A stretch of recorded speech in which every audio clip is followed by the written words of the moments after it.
Hello everyone, my name is John, I'm the Geeky Fanboy, and welcome back to Doctor Who Flux slash Series 13.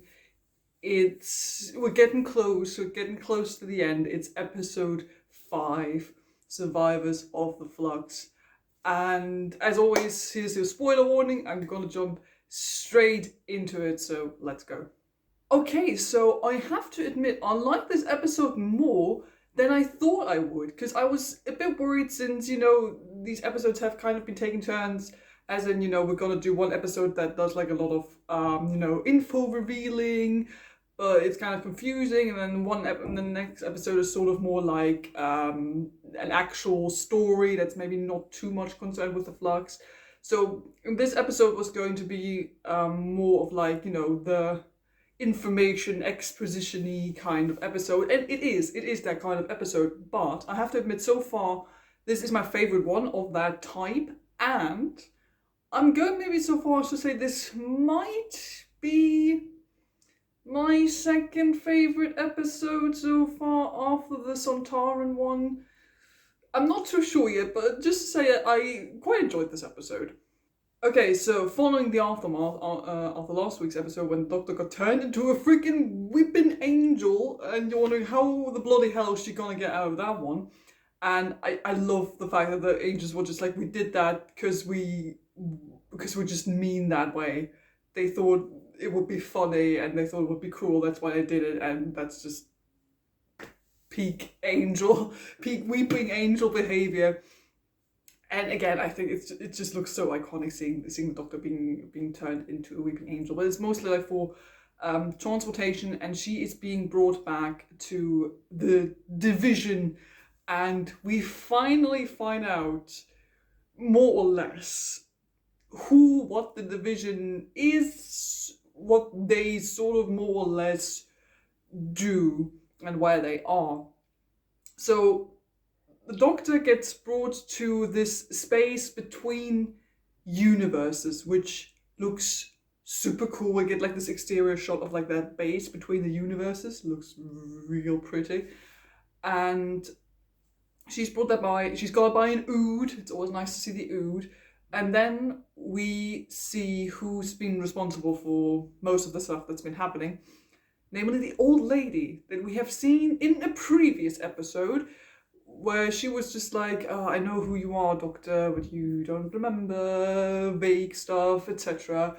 And now she's back, and now we're finally finding out some stuff about what's been going on. So the division is like a organization that originated with the Time Lords, but they also recruit like across time species and planets. And they basically meddle with the events that happen through our time. Like, they meddle with events so that they turn out a certain way or turn out in the way they want. And naturally, that goes against like basic Time Lord rules, which the Doctor immediately calls out. And apparently, the Vision has been at this for a very long time. I don't even want to think about what kind of like events or major events the division had like influence on. I don't even want to think about it, especially if you think about that the Doctor used to work for them, like a past that the Doctor can't remember, which is also addressed here again. So it's still kind of vague, like what kind of power they actually have and how big their influence is, but I think it's pretty much implied that their influence is quite big and important. And which I think is especially interesting to think about, that they originated from like the Time Lords, but they go against like general Time Lord rules about like not meddling with the events of time, and they just do that. They just don't care. And the old woman is, I guess, more or less in charge of the division, and the Doctor has been foiling them, and she doesn't like that. And now the plan is to basically eliminate the previous universe, like our universe, and move on to the next one. Because they're just done with this, with our universe. They don't like it anymore. They don't like the Doctor being around there anymore, because the Doctor's always there doing stuff and stopping the division. And so the division is like, you know what, screw that universe, we're just going to move on to the next one. Which, terrifying if they can just eliminate like a whole universe like that, which is why they were the ones who set off like the Flux, which I'm so glad we finally get confirmation on, since it was said in earlier episodes that, you know, someone made the Flux. The Flux didn't just appear like that, like someone set it free, so to speak. And now we have confirmation that it was the Division who did that, which makes sense, even though, you know, it's not like the entire universe is gone, like we, especially since this episode is called The Survivors of the Flux. But it seems to have made quite the impact, as we hear the Doctor like say that the universe used to be quite big, and now she's looking at that map. She's like, that's not my universe. My universe is much bigger. And so it's like, nope, the Flux eliminated all of that. Terrifying. So yeah, they basically want to push that universe out, move into the next one. The Doctor, of course, is like, I ain't having it. And she's having like proper Doctor moment where she's like, I'm protecting the universe, I'm protecting Earth.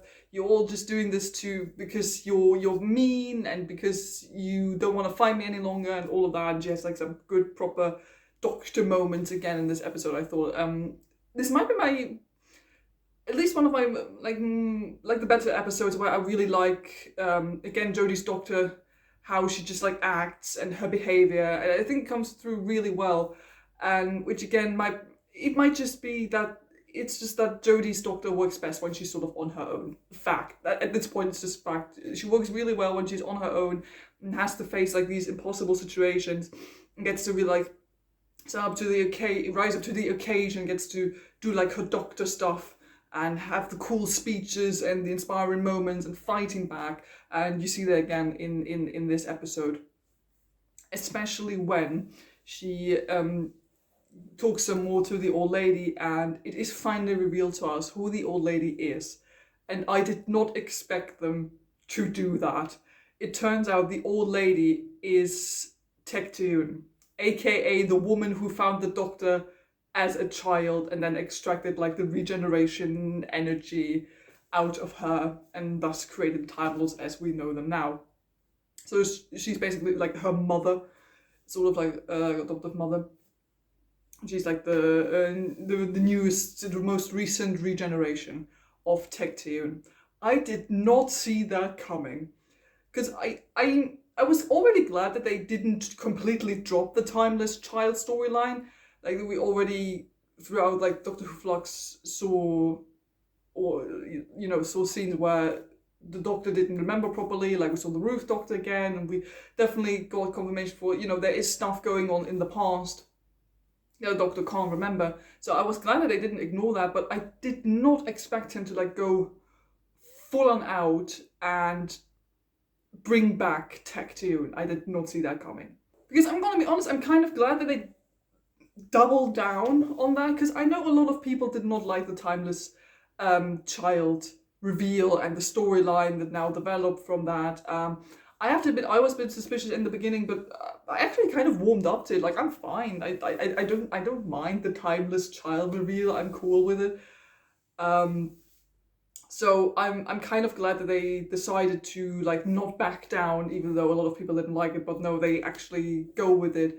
They run with it, and they bring back Tecteun to reveal that she's actually been the one who's led like the Division and set the Flux 3 and everything that's been going on. And the thing is, she dies at the end. I'm assuming like full on dead, which is bad, because I was kind of hoping for more of like a relationship, rivalry, or whatever you want to call it, between Tecteun and the Doctor, because I think there's a lot of history there, because it was only like sort of hinted at, but I feel like Tecteun is not a good person. She's not a good like mother figure or anything like that. Like the Doctor points out in this episode, which I thought was brilliant, that she was like, I was just there, a child, waiting. Maybe someone was gonna come pick me up. Maybe I came through that wormhole. Maybe I was gonna go through that wormhole. Maybe the people who were gonna pick me up come through that wormhole, and you just ignored that and picked me up as a child without my consent, so to speak. And I love that the Doctor calls her out on that, because that's exactly what I thought the first time I saw the Timeless Child reveal back in the previous series. Because, like, Tecteun she's bad. She's like super manipulative and you could outright say abusive. Like she just took that child and then extracted DNA and other stuff from her to like create regeneration for her own race and create the Time Lords without the Doctor ever knowing about this. And then deleting her mind so she wouldn't remember any of that stuff. It's bad stuff. And I like that you can feel like the antagonism between these two women in this episode, because I was really hoping that we would at some point get something like that, even though, again, I think it's bad that they killed Tecteun off so soon, because I was hoping for like a bit more of a clash like between her and the Doctor. But again, we get some stuff about, you know, her previous lives and what she's done previously, and that she's been foiled to the division, and Tecteun's like, I ain't having that any longer, but, you know, come join me, come to the dark side, that sort of stuff. But of course the Doctor is like, no, that's not happening.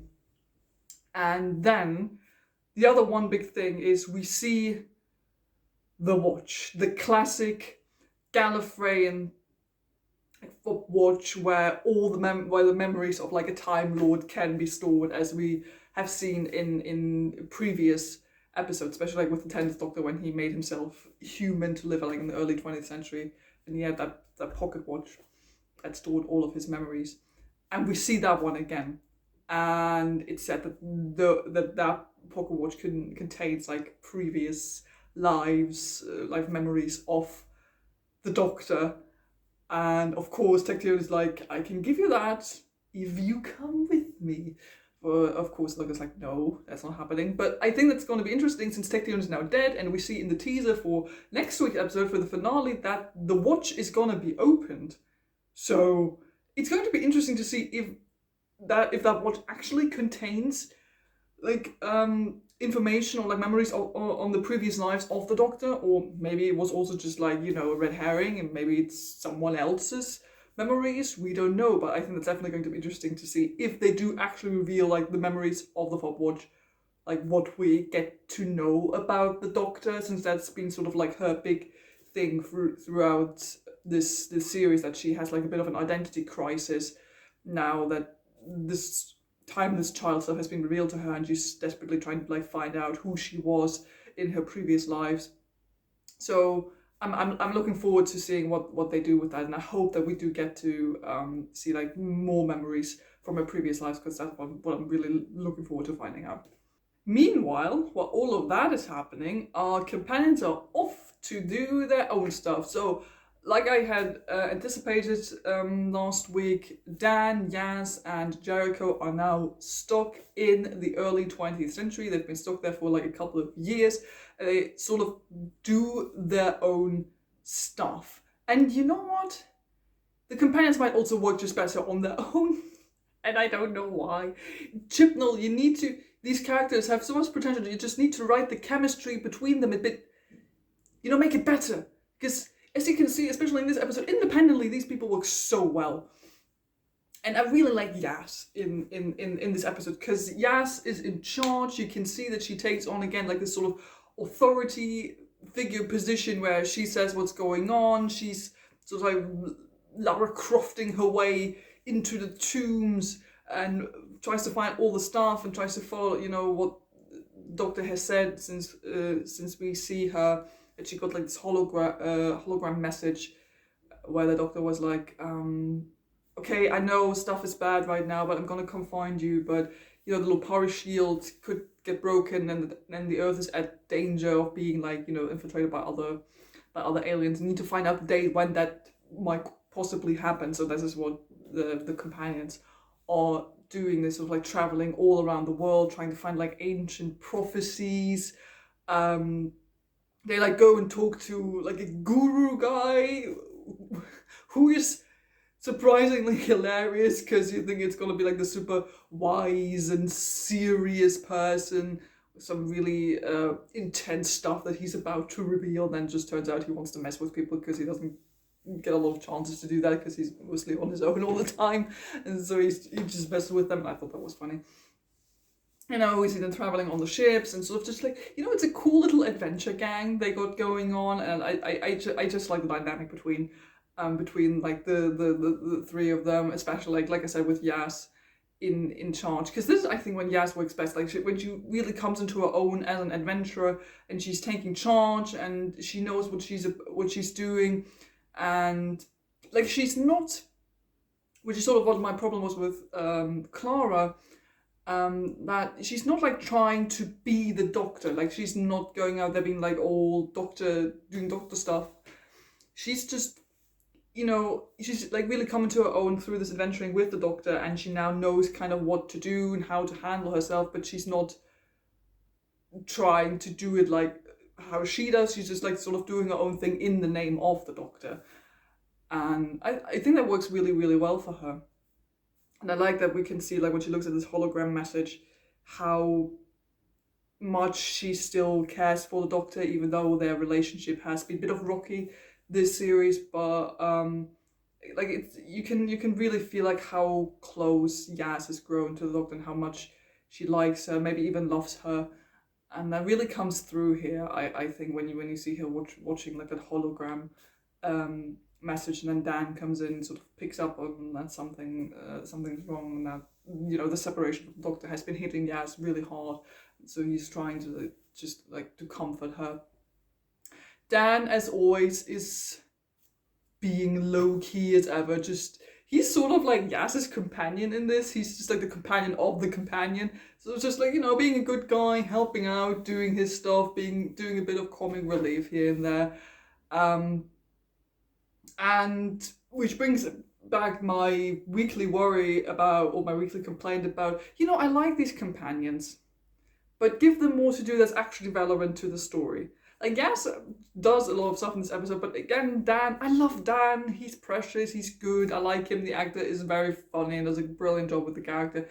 But again, you're just like sort of wondering, why are you here? What are you doing? What are you bringing to the table? You're kind of wondering about that. But at least the chemistry between the characters is fun. I'm glad that Jericho stuck around, because I enjoyed his character a lot in the previous episode. So I really like this little trio we get going on there. Who knows, maybe Jericho's gonna stick around after Doctor Who Flux. So I like the companion trio in this episode, even though their storyline is like a little bit, you're wondering, okay, how they're actually doing that, how is that possible, how is this gonna be super mega relevant, and then at the end they're just like sort of stuck and try to get Corvinister's attention to come pick them up. So we'll see how they get back to meeting the Doctor in the last episode, I guess. So some of the other stuff that's going on in the episode is with Vinda and the Grand Serpent. I do actually now remember what his official title is, Big Serpent Guy. Maybe like the Grand Serpent first, because he's involved with like UNIT and stuff. I'm not sure what his deal is, if he's gonna be like a big villain in the finale next week, but I like him. I don't know why, I just like the cool, calm, collected, quiet, serious, elegant villain shtick he's got going on. I'm a fan of that, and the actor does a good job with it, so I'm into that. And I like that through him we kind of see like the development of UNIT and how he's like slowly but steadily infiltrating the build-up of UNIT, making his way like up the ranks and everything. We get a cameo of the Brigadier, which was fun, just like an audible cameo, that was good. We even see like the TARDIS parked in UNIT in the 60s, that was cute. And then we get the return of Kate. I'm so glad that they brought her back for like this, for like these two little scenes. I don't know if we'll see her again in the finale, but it was fun to see her, and she gets like a really cool badass moment where she calls out the Grand Serpent, and then just like a house gets exploded. She's like, I've got to go dark, and she just disappears. That was really, really cool. And then at the end, the Grand Serpent has control over UNIT, and he basically opens up Earth to be infiltrated by Sontarans. Did not expect the Sontarans to come back. I honestly didn't think we would get like any like reappearances of any like the famous aliens we've seen so far in this series. So I'm kind of glad that they like reintroduced the Sontarans for this. Also in the teaser for like next week we see Daleks and Cybermen, so I'm assuming they're doing this, which has also been hinted at in the previous episode, they're doing this, like everyone's sort of fighting for territory now that like over half of the universe has been destroyed. All of like these big bad alien races are like just like fighting for territory, so I'm assuming that, especially since the Sontarans still have a grudge against the Earth and against the Doctor from like this previous episode, that they're coming back to claim the Earth, break through the shield. And maybe we also get to like Daleks and Cybermen, and maybe it's going to be like a bit of like War of the Five Armies style, where they like all just come together and clash over like this territory they want to get, and like in the middle of it, like the Doctor and our companions have to like do stuff and fight their way through, but all the chaos and carnage is going on around them. So maybe that's what's going to happen. Meanwhile, while all of that is happening, the most pointless storyline continues with Vinda and Belle. I like Vinda, I like Belle. They're cute characters and the actors are doing a fine job, but I'm still wondering, what the hell are you here for? Why are you important to the story? Because I know like Vinda is connected to the Grand Serpent, so maybe that's going to have an impact. Maybe. I'm kind of doubting at this point, because I'm just wondering, what the hell, why are they here, why, like, we see Belle, whose ship's been called back to by the Lupari to repair the shield, and so she is brought, like, into, like, the main storyline, I guess, especially since she meets Carbonista, so maybe she's going to, like, at least interact with some of our main characters in the finale. I'm assuming Vinda's hopefully gonna find her, but I'm still wondering how is that important? Because you could just cut out this whole search. They search for each other. You could just cut that out, and nothing would change. And like by the end of this, like Vinda is beamed into like one of those Skeletor passenger thingies, but we finally get to see Diane. And I'm so glad, because I was like, what even happened to that woman? So I'm assuming that a bunch of people like gonna come in next week's episode during the finale, and I'm still upset that Dan seems to have completely forgotten about Di. So that reunion, and I hope we get a reunion. I dare you not to do that. And I hope the reunion between like with Di and Dan is gonna be super cute when they finally see each other. It better be. But yeah, I sort of like I enjoy like 2/3 of this episode, and then again just like the story with Vinda and Belle, which didn't take up too much of the episode, but again, still, I'm just sort of wondering why are you here? I don't see how this is relevant. So yeah, to wrap this up, I quite enjoyed this episode. I enjoyed like sort of the info dumping, if I'm being honest, like no like major big reveals apart from like, you know, that was tech tune, but I'm sort of enjoying what they're like setting up, like, you know, stolen memories in the universe, being deleted, moving on to the next universe. Like out of all the episodes that do like the info dumping stuff, this was my favorite one so far. And the acting is really good, especially from like Jodie Whittaker in this episode. Again, like her Doctor seems to work best when she's like on her own. She just like gets to interact with cool, impossible situations. It just seems to work for her. But I like it. I'm kind of, naturally I'm worried because next week is going to be the finale and there's so many things they have to like address and wrap up and still make it all like a really cool, splendid finale. We'll see if they actually manage to do that. Maybe they also just like sort of close up most of it, and some other stuff is going to be like addressed in the specials that are happening afterwards. I don't know, we'll see. This I'm always hopeful, but I also know that there is a lot of stuff that has been set up and a lot of characters, so many characters, and and so many storylines they have to just like. I'm worrying that because they're definitely not going to be able to address everything, but I'm still hopeful that it's going to be at least an entertaining and fun and thrilling episode. So I enjoyed this week and I'm looking forward to the finale next week. So that's it for my review. Thank you so much for watching. Do tell me down in the comments below what your thoughts are, if you're excited for the finale, and what your thoughts are on like the penultimate episode now. Do tell me down in the comments below. Thank you so much for watching. Don't forget to like and subscribe if you haven't done already, and I'll see all of you very soon. Goodbye.